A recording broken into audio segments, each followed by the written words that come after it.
भगवान शिव जो है वो शिव ही हैं, उनके जैसा कोई त्रिभुवन में नहीं है। वासुकी नाग का यज्ञोपवीत पहने हुए हैं, भयंकर फणधारी विषधर उनका माला है और गंगा जी जटाओं में है।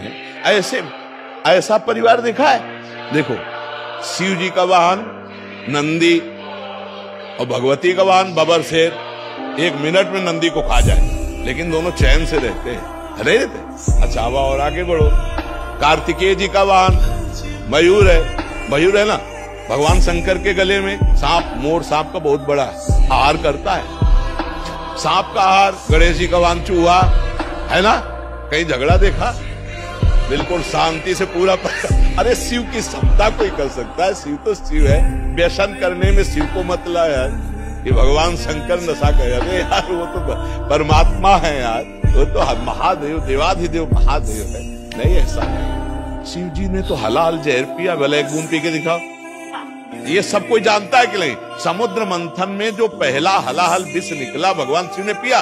आप करो, शिव जी कोबरा को गले में डाले, तो एक बार कटवा के दिखाओ। शिव जी ने गंगा जी धारण किया, 1 बाल्टी पानी धारण करो। शिव जी ने गंगा जी धारण किया, 1 बार। शिव जी कभी भांग नहीं खाते। मंत्रों के द्वारा विजया शब्द से उनका अभिषेक किया जाता है, अभिषेक किया जाता है। शिव जी के ऊपर जहर का फल चढ़ता है, धतूरा का। शिव जी के ऊपर अकौड़ा का फूल चढ़ता है, चढ़ता है ना। खा लो, जहर है, हलाहल जहर खा के तो दिखाओ। धतूरा का माला चढ़ता है। विश्वनाथ जी का वो पहले बैच में आए थे, वो लाते हैं कभी कभी पूरा धतूर का माला। एग्जाम्पल बनाइए या एग्जाम्पल तो किसी का भी आप दे सकते हो।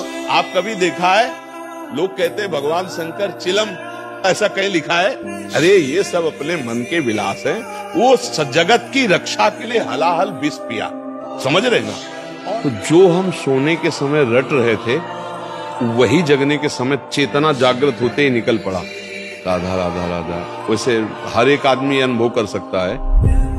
ऐसे ही हमने मूर्छा के समय भी देखा, जब हमारे डायलिसिस के लिए ऑपरेशन हुआ, ये उदर वाला, फिर छाती का यहाँ ऑपरेशन, फिर हाथ का, तो यहाँ वाले में हमें बेहोश किया गया। तो हमें जब बेहोश करने को था, तो हमने उनसे कहा था कि आप बेहोश करने के कुछ मिनट पहले हमें सूचित कर दीजिए कि मैं आपको बेहोश कर रहा हूँ। तो उन्होंने बताया कि बाबा अब हम इंजेक्शन लगाने वाले हैं। तो हम, जो हमारा चिंतन था, मानो मृत्यु का समय, हम ऐसे गाढ़ चिंतन किया।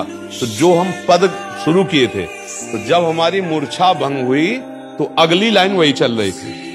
शयन के समय, मूर्छा के समय, तो वही आप मूर्छा जैसा समझ लीजिए इसको। तो जिस समय आप राधा राधा चेतना में बोलकर आपकी चेतना शक्ति, स्मृति शक्ति लुप्त हुई, फिर जब जागृत हुई, तो फिर राधा राधा आप बोल रहे हैं कि मुझे ग्लानि होती है, तो वो पूरा समय आपका भजन ही माना जाएगा। अगर उस स्थिति में प्राण चले जाते हैं, तो आपको भगवत प्राप्ति होगी। क्योंकि मूर्छा के पहले आपने राधा बोला था। मूर्छावस्था में आप असमर्थ हैं, ना सत बोल सकते, ना असत, ना सत्क्रिया ना असत क्रिया।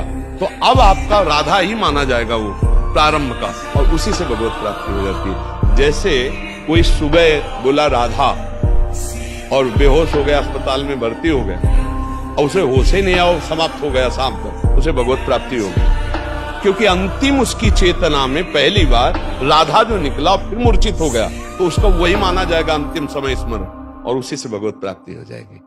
आप सोच पा रहे जी।